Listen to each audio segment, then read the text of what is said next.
Petit berger, jolie bergère, innocent joueur de pipeau, quand vos moutons se désaltèrent à l'onde claire d'un ruisseau, dans les roseaux, dans les fougères, vous redoutez de voir le loup ravir un agneau tout à coup et l'emporter dans sa tanière.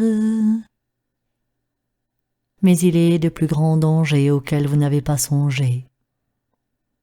Il existe des bêtes pires que le tigre altéré de sang, plus funeste que le vampire et plus traître que le serpent. Ce sont des fous qui violentent et signent leur acte pervers en taillant à même la chair de leurs victimes innocentes.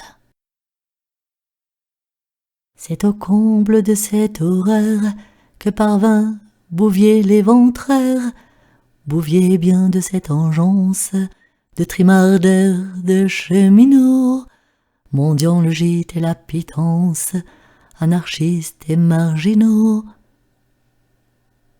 À la moisson et aux vendanges, on le voit hanter les hameaux, cachant toujours sous son chapeau son regard aux lueurs étranges. Il paraît pourtant bon garçon quand il joue de l'accordéon.